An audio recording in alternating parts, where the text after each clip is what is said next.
Fala galera, meu nome é Andrei Leme, eu sou crítico de cinema aqui do Diário Catarinense e da NSC Total, e hoje a gente vai falar um pouquinho sobre algumas obras que estrearam no streaming.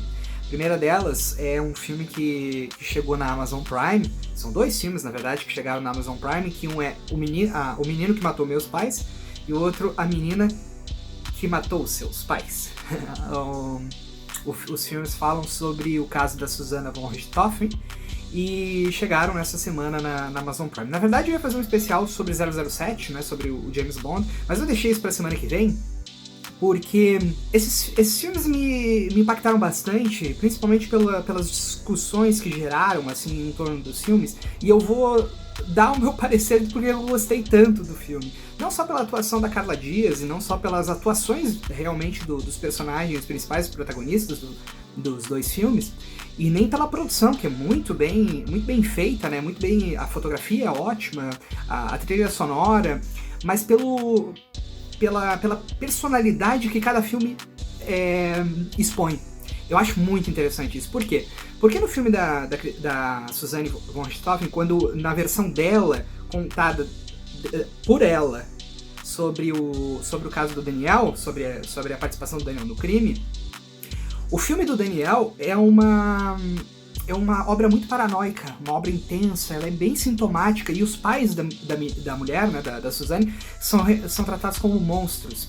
Por quê? Porque exprime a personalidade daquele cara que viu a história daquela maneira, né? Então, tipo, no filme dele, ele exprime a personalidade dele na obra.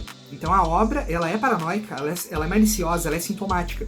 Já no caso dela, quando ela conta a história dela, né,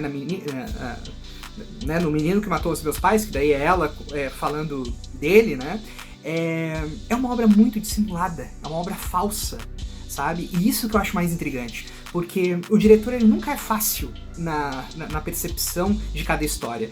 Ele expõe para o espectador a história como a personalidade daqueles biografados passaram no tribunal.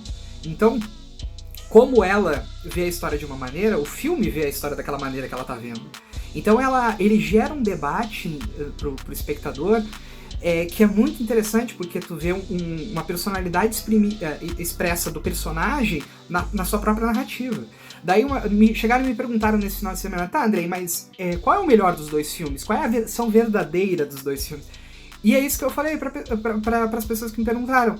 A versão verdadeira, na verdade, é uma terceira, que o próprio espectador desenvolve na cabeça dele. O próprio espectador chega a uma conclusão com as duas versões apresentadas. E isso só um grande diretor consegue fazer. Eu acho o filme muito bom por isso, porque ele exprime duas histórias que são momentos do tempo que cada um tem, mas que apresentam noções diferentes de um caminho, né? E você pega aquelas coisas, uma aqui, uma ali, e vai situando uma história que passa daí pra você, na sua cabeça, e você começa a entender o que realmente aconteceu no caso da Susanne. Eu acho muito interessante, a obra dela eu acho que é a melhor, por quê? Porque ela é muito falsa, ela é muito dissimulada a obra, e isso faz com que você fique desconfortável. E filmes que fazem com que o espectador se sinta desconfortável são bons filmes.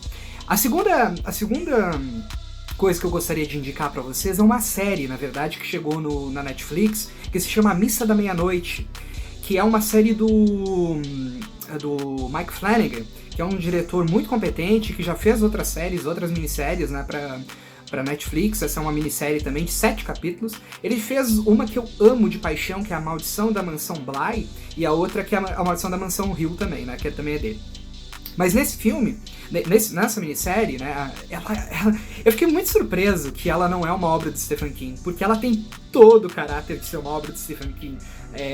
Você tem uma cidade pequena, você tem alguma coisa muito sobrenatural e estranha acontecendo naquela cidade pequena, e as coisas vão acontecendo de uma maneira que você sempre fica surpreendido, sabe? E é muito legal, é muito intrigante. O primeiro capítulo ele começa com a chegada de um padre numa região em que uma tempestade está chegando, e a gente começa a descobrir quem é realmente aquele padre e o que ele veio fazer na cidadezinha.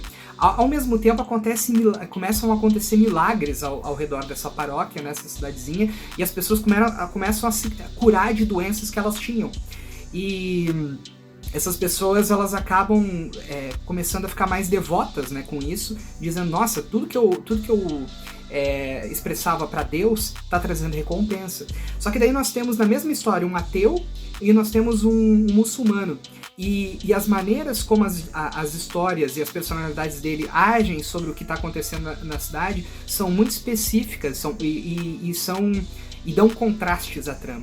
Então nós temos tanto histórias que conversam conosco, sabe, de uma maneira muito sentimental, muito bonita, com eles falando sobre fé, sobre ceticismo, com monólogos extensos sobre o que nós teremos no pós-vida, mas ao mesmo tempo nós temos uma trama sobrenatural de possibilidades múltiplas, se aquilo que está acontecendo na comunidade é uma obra de Deus ou não, ou é uma obra do diabo, ou é uma obra de uma outra figura satânica, ou uma outra figura fantasmagórica, assombrosa, monstruosa.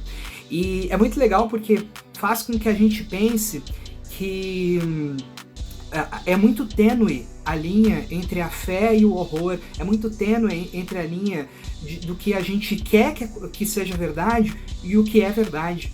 Né? Como que nós podemos condensar a realidade de um ponto de vista só nosso, né? De um ponto de vista que serve para o nosso propósito, que serve para o que nós queremos advogar. É muito bem feita essa série do Mike Flanagan. Para mim é o melhor trabalho que ele já fez. E olha, ele já fez muito bons trabalhos. Ele já fez trabalhos aclamados como O Espelho, como O Jogo Perigoso, que tá na Netflix também, como A Maldição da Mansão Bly, Mansão Hill, mas Missa da Meia-Noite, eu acho que é o melhor trabalho que ele já fez. É espetacular. Assistam essas duas obras. Semana que vem eu volto com o especial do 007, que eu acho que vai ser muito legal. Eu já vou ter visto o filme também com vocês. E é isso aí. Nos vemos depois do filme. Grande abraço. Bons filmes aí.